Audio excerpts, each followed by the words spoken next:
Ya, buat teman-teman yang hijrah, yang mungkin mendapati kondisi ekonominya sulit, atau mendapatkan perlakuan yang kurang pantas dari keluarganya.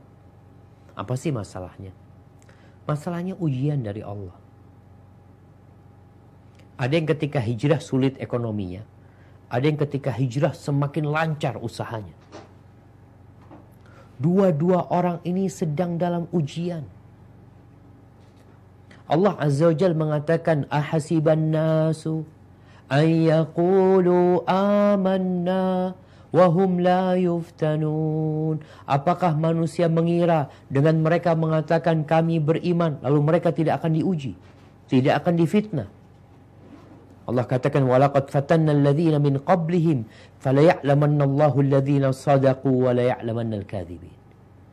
Kata Allah, kami benar-benar telah menguji orang-orang sebelum mereka, sehingga tampak mana yang beriman dan mana yang pura-pura beriman. Ada sebagian orang di masa Nabi SAW itu yang beribadah di pinggiran. Di pinggiran, ya, pinggiran jalan yang di pinggiran jurang. Di pinggiran jurang. Kalau dia dapat nikmat, dia senang. Tapi kalau dia dapat kesusahan, dia jatuh ke jurang itu. Dia kembali kepada kekufuran. Dan itu ujian. Karena kita sadar, dunia ini bukan tempat bersenang-senang.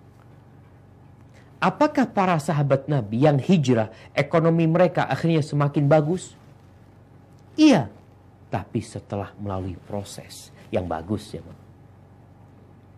Tapi kebanyakan para sahabat ketika hijrah, di Masjid Nabawi ada 70 sahabat yang tidur di masjid. Bagaimana cerita Abu Hurairah, cerita sahabat lain Sa'ad bin Abi Waqqas, yang mereka itu hanya punya sarung.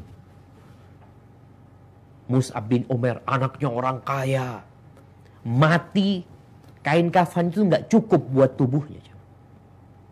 Kalau ditarik ke kakinya, kepalanya kelihatan. Ditarik kepalanya, kakinya kelihatan. Itu sahabat-sahabat Nabi yang hijrah. Sampai ke kota Madinah nggak punya rumah, tidur di masjid. Kebanyakan mereka, 70 sahabat itu yang ada di Masjid Nabawi, cuma punya satu sarung. Atasan nggak ada. Maka kalau dikatakan, apakah karena dosa-dosa masa lalu atau karena tobat yang nggak diterima? Wallahu a'lam bishawab. Tapi yang jelas itu ujian. Karena semua orang-orang yang berakal bersepakat bahwa kenikmatan tidak dapat diraih dengan kenikmatan. Tapi kenikmatan diraih dengan perjuangan.